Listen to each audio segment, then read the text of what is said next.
وہ کام جو مرنے والے کے ذمہ فرض تو نہ تھے، لیکن جب لواحقین اس کے لیے کرتے ہیں تو میت کو ان کا ثواب پہنچتا ہے. ایسے اعمال درج ذیل ہیں. میت کے لیے بخشش کی دعا کرنا. سیدنا ابو ہریرہ بیان کرتے ہیں کہ میں نے رسول اللہ صلی اللہ علیہ وسلم کو فرماتے ہوئے سنا، جب تم کسی میت کا جنازہ پڑھو تو اس کے لیے اخلاص سے دعا کیا کرو، ایسے جیسے کوئی اپنے لیے کرتا ہے، تڑپ کے. سیدنا عثمان بن عفان سے مروی ہے کہ نبی کریم صلی اللہ علیہ وسلم جب میت کو دفن کر کے فارغ ہو جاتے تو قبر پر رکتے اور فرماتے، بھائی اپنے بھائی کے لیے استغفار کرو. تو ہم سب کو بھی مرنے والے کے لیے استغفار کرنی چاہیے، اس کو فائدہ ہوتا ہے. میت کی بخشش کی دعائیں الگ کارڈ پر، کاغذوں وغیرہ پر دستیاب ہوتی ہیں. اگر زبانی یاد نہ ہو تو دیکھ کے پڑھی جا سکتی ہیں. میت کی طرف سے صدقہ کرنا. سیدہ عائشہ سے روایت ہے، ایک آدمی نے نبی صلی اللہ علیہ وسلم سے پوچھا کہ میری والدہ اچانک فوت ہو گئی، میرا خیال ہے کہ اگر انہیں بات کرنے کا موقع ملتا تو وہ ضرور صدقہ کرتی، اگر میں ان کی طرف سے صدقہ کروں تو کیا انہیں اجر ملے گا؟ آپ نے فرمایا ہاں. سیدنا سعد بن عبادہ کہتے ہیں، میں نے کہا اے اللہ کے رسول، میری والدہ فوت ہو گئی تو کیا میں ان کی طرف سے صدقہ کروں؟ آپ نے فرمایا ہاں. میں نے عرض کیا کون سا صدقہ افضل ہے؟ آپ نے فرمایا پانی پلانا. پانی پلانا، خاص طور پہ رمضان میں سڑکوں پر لوگ ہوتے ہیں، اس وقت آپ یہ صدقہ کر سکتے ہیں، پانی کی بوتلیں بانٹ سکتے ہیں. سخت گرمی کے دنوں میں آپ جہاں لوگ انتظار گاہوں وغیرہ میں بیٹھے ہوتے ہیں وہاں پر پانی دے سکتے ہیں. جہاں بہت سارے لوگ اکٹھے ہو، جیسے آج کی یہ مجلس ہے، ایسے میں آپ پانی پلا سکتے ہیں کسی کو، خود اپنی طرف سے کہہ سکتے ہیں. کہیں پر بھی لوگ اکٹھے ہو، کسی مرنے والے کے گھر میں اکٹھے ہو تو وہاں پر آپ پانی کا انتظام کر سکتے ہیں. سیدنا سعد بن عبادہ کہتے ہیں، میں نے کہا اللہ کے رسول صلی اللہ علیہ وسلم، میری والدہ فوت ہو گئی تو کیا میں ان کی طرف سے صدقہ کروں؟ آپ نے فرمایا ہاں. میں نے عرض کیا کون سا صدقہ افضل ہے؟ آپ نے فرمایا پانی پلانا. سیدنا ابن عباس کہتے ہیں، سیدنا سعد بن عبادہ کی والدہ ان کی غیر موجودگی میں فوت ہو گئی تو انہوں نے عرض کیا اللہ کے رسول صلی اللہ علیہ وسلم، میری والدہ فوت ہو گئی اور میں موجود نہ تھا، کیا ان کی طرف سے میرا صدقہ کرنا ان کو فائدہ دے گا؟ آپ نے فرمایا ہاں. تو سعد نے کہا میں آپ کو گواہ بناتا ہوں کہ میرا پھلدار باغ ان کی طرف سے صدقہ ہے. یعنی اپنے کھیت اور اپنی زمینیں بھی صدقہ کی جا سکتی. میت کو قربانی میں شریک کرنا. میت کو اجر پہنچانے کے لیے قربانی میں شریک کیا جا سکتا ہے. سیدہ عائشہ بیان کرتی ہیں، یعنی الگ الگ قربانیاں تو نہیں، لیکن اگر زندوں کی طرف سے کر رہے ہیں تو مردوں کی نیت بھی بیچ میں ہی کر سکتے ہیں. سیدہ عائشہ بیان کرتی ہے، بلا شبہ رسول اللہ صلی اللہ علیہ وسلم نے سینگوں والا ایک مینڈا لانے کا حکم دیا جس کے ہاتھ، پاؤں، پیٹ اور آنکھیں سیاہ تھی. جب وہ آپ کے پاس لایا گیا تاکہ آپ اس کی قربانی کریں، پھر آپ صلی اللہ علیہ وسلم فرمایا عائشہ چھری لاؤ، پھر فرمایا اسے پتھر پر تیز کرو. انہوں نے ایسا ہی کیا. پھر آپ صلی اللہ علیہ وسلم نے چھری کو تھاما اور مینڈے کو ذبح کرنے کے لیے لٹا دیا. پھر آپ صلی اللہ علیہ وسلم نے فرمایا بسم اللہ، اللہم تقبل من محمد و آل محمد ومن امت محمد. اللہ کے نام کے ساتھ، اے اللہ محمد، آل محمد اور امت محمد کی طرف سے قبول فرما. پھر اسے ذبح کر دیا. اہم بات، جس طرح مرنے والے کو اس کے نیک اعمال کا ثواب پہنچتا ہے، اسی طرح برے اعمال کا وبال بھی پہنچتا ہے. اس لیے خاص طور پر ان گناہوں سے بچنا چاہیے جو موت کے بعد بھی جاری رہتے ہیں. اللہ کے رسول صلی اللہ علیہ وسلم نے فرمایا، جس نے اچھا طریقہ جاری کیا اور اس پر عمل کیا گیا اسے اس کا ثواب ملے گا. ان لوگوں کے ثواب کے برابر مزید ثواب ملے گا جو اس پر عمل کریں گے. ان بعد والوں کے ثواب میں کوئی کمی نہ ہوگی. اور جس شخص نے برا طریقہ ایجاد کیا پھر اس پر عمل کیا گیا اسے اس کا گناہ ہوگا اور ان لوگوں کے گناہ کے برابر گناہ ہوگا جو اس پر عمل کریں گے. ان بعد والوں کے گناہ میں بھی کوئی کمی نہیں ہوگی. ایصال ثواب میں بدعات سے بچنا. پیج 37. میت کے ایصال ثواب کے لیے ضروری ہے کہ صرف ان کاموں پر اکتفا کیا جائے جو قرآن و سنت سے ثابت ہیں، اور ایسے تمام کاموں سے بچا جائے جو ثواب کی غرض سے نبی صلی اللہ علیہ وسلم کے بعد ایجاد کر لیے گئے.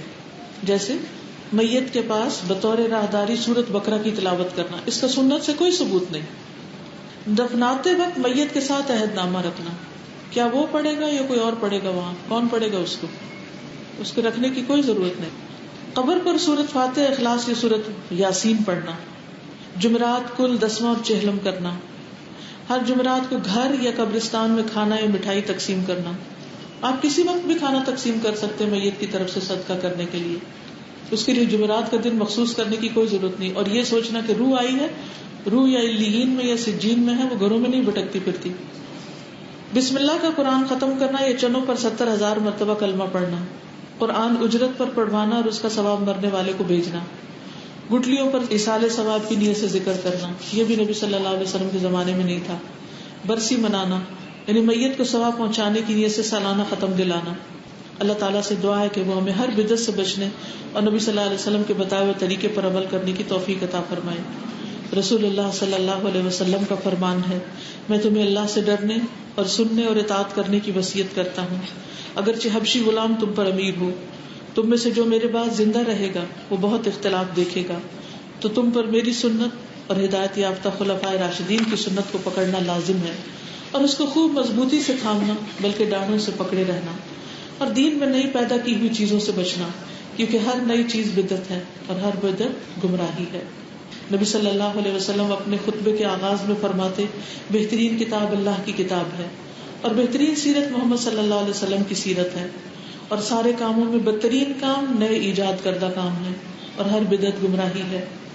سیدنا ابن عمر کہتے ہیں, ہر بدعت گمراہی ہے اگرچہ لوگ اسے نیکی سمجھیں. یہ ایک نظم ہے عربی کی, اس کا اردو ترجمہ کیا گیا ہے. یہ صرف اپنے آخری مقام کو اور قبر کو یاد کرنے کے لیے بنائی گئی ہے. پہلے ہم اس کا ترجمہ پڑھیں گے, پھر اس کے بعد یہ آپ کو سنوائی جائے گی. اس کے بعد اگر اس یاد دہانی کے لیے آپ خود سننا چاہیں, کسی اور کو سنوانا چاہیں, تو اس کا لنک بھی آپ لے لیں. فرش التراب, میرا بچھونا مٹی ہے. فرش التراب یضمنی وہو غطائی, مٹی میرا بچھونا ہے جس نے مجھے گلے لگایا ہے اور یہی میرا لحاف. رات کو جب بستر پر سوئیں تو اس بات کو یاد کریں کہ آج تو میں نرم گرم بستر میں ہوں, ایک دن آئے گا کہ مٹی کے اندر ہوں گی. حول الرمال تلفنی بل من ورائی, میرے ارد گرد ریت ہے اور مجھے چار سو سے لپیٹ رہی ہے. واللحد یحکی ظلمتا فیہا ابتلائی, اور قبر میری آفت کے اندھیروں کو بیان کر رہی ہے. والنور خط کتابہ انسی لقائی, اور روشنی نے اپنی کتاب میں لکھا کہ میرے دل کا لگنا میری اللہ سے ملاقات میں ہے. والاہل این حنانہم باعوا وفائی, کہاں گئی گھر والوں کی شفقت, وہ تو میری وفاداری سے دستبردار ہو گئے. یعنی جو اتنی محبت کرنے والے تھے وہ آج کہاں ہیں, مجھے اکیلا چھوڑ کے چلے گئے ہیں. والصحب این جموعہم ترکوا اخائی, اور کہاں ہیں میرے ڈھیروں دوست جنہوں نے مجھ سے ناطے توڑ لیے. وہ دوست جو ہر وقت ہمیں میسجنگ کرتے ہیں, ٹیکسٹنگ کرتے ہیں, چیٹ کرتے ہیں, فون کرتے ہیں, ملنے آ جاتے ہیں, ساتھ لے جاتے ہیں, مرنے کے بعد سارے ہی بھول جاتے ہیں. والمال این ہناؤہ صار ورائی, اور کہاں ہے مال کی خوشگواری جو میں پیچھے چھوڑ آیا. والاسم این بریقہ بین الثنائی, اور کہاں گئی شہرت کی چمک جو تعریفوں میں ہوتی تھی. طرح طرح کے لوگ تعریفیں کرتے تھے, محبتوں کا اظہار کرتے, وہ سب قبر میں تو فائدہ نہیں دے رہا. ہذہ نہایت حالی فرش التراب, یہ میرے حال کا انجام ہے, مٹی میرا بچھونا ہے. فرش التراب یضمنی وہو غطائی, حول الرمال تلفنی بل من ورائی, مٹی میرا بچھونا ہے جس نے مجھے گلے لگایا ہے اور یہی میرا لحاف ہے. میرے ارد گرد ریت ہے اور مجھے چار سو سے لپیٹ رہی ہے. واللحد یحکی ظلمتا فیہا ابتلائی, والنور خط کتابہ انسی لقائی, اور قبر میری آفت کے اندھیروں کو بیان کر رہی ہے اور روشنی نے اپنی کتاب میں لکھا کہ میرے دل کا لگنا میری اللہ سے ملاقات میں ہے. والحب ودع شوقہ وبکا رثائی, اور محبوب نے اپنی محبت کو الوداع کہا اور میری قابل رحم حالت پر رویا. والدمع جف مسیرہ بعد البکائی, اور آنسو کے بہنے کی جگہ میرے رونے کے بعد خشک ہو گئی. والکون ضاق بوسعہ ضاقت فضائی, کائنات باوجود وسیع ہونے کے تنگ پڑ گئی اور میرا ماحول تنگ ہو گیا. فاللحد صار بجثتی ارضی سمائی, قبر میرے جسم کے ساتھ میری زمین بن گئی اور میرا آسمان بھی. ہذہ نہایت حالی فرش التراب, یہ میرا انجام ہے, مٹی میرا بچھونا ہے. والخوف یملأ غربتی والحزن دائی, خوف میری تنہائی کو بھر رہا ہے اور غم میری بیماری ہے. ارجو الثبات وانہ قسما دوائی, میں ثابت قدم رہنے کی امید رکھتا ہوں اور قسم سے یہی میرا علاج ہے. والرب ادعو مخلصا انت رجائی, اور میں رب کو اخلاص کے ساتھ پکارتا ہوں, اے اللہ تو ہی میری امید ہے. ابغی الہی جنتا فیہا ہنائی، اے میرے الہ میں جنت چاہتا ہوں، اسی میں میری خوشی ہے۔ حقیقت یہ ہے کہ ہم سب کا ایک نہ ایک دن آخری سفر شروع ہو جائے گا،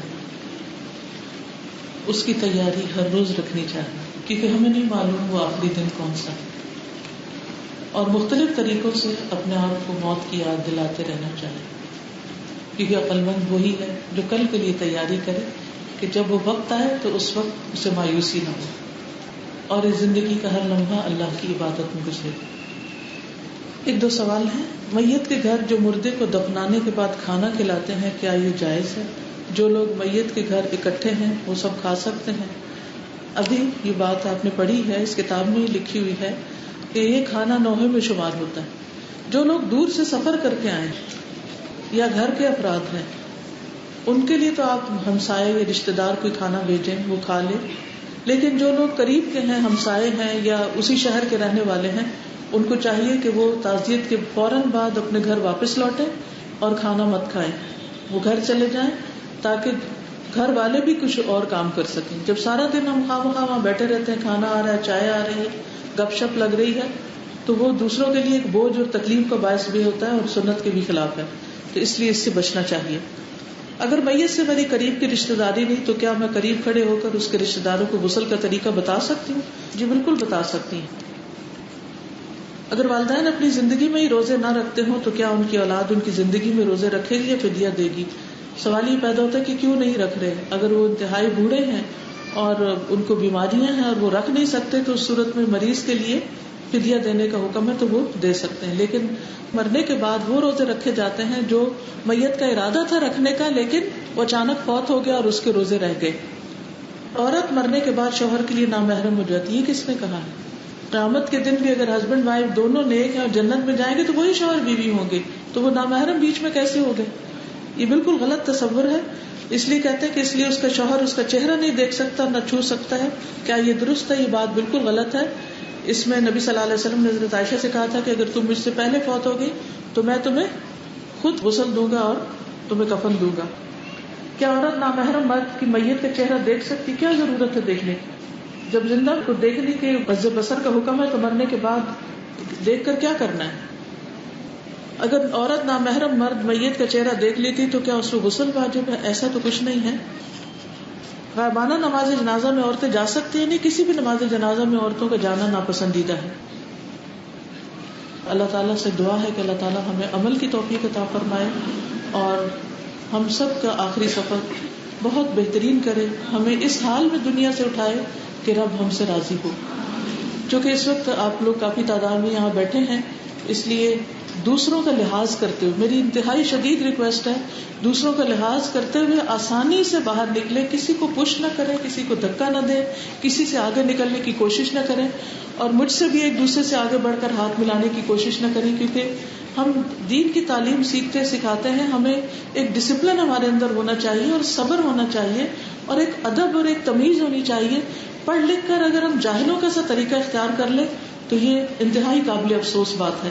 تو اب مجلس کے اختتام کی دعا کے بعد لائن بنا کر جیسے آپ اندر آئے ہیں اسی طرح لائنیں بنا کر آپ باہر کو تشریف لے جائیں۔ اللہ تعالیٰ آپ سب کا آنا قبول کرے، آپ سب کی دنیا اور آخرت بہترین کرے اور ہمیں ہر شر اور فتنے سے محفوظ رکھے اور ایمان پر ہمارا خاتمہ کرے، اور ہماری قبر کی تنہائی کو اللہ تعالیٰ بہترین چیز میں بدل دے اور ہماری قبر کو جنت کا ٹکڑا بنا دے۔ سبحانک اللہم و بحمدک، اشہد ان لا الہ الا انت، استغفرک و اتوب الیک۔ السلام علیکم و رحمۃ اللہ وبرکاتہ۔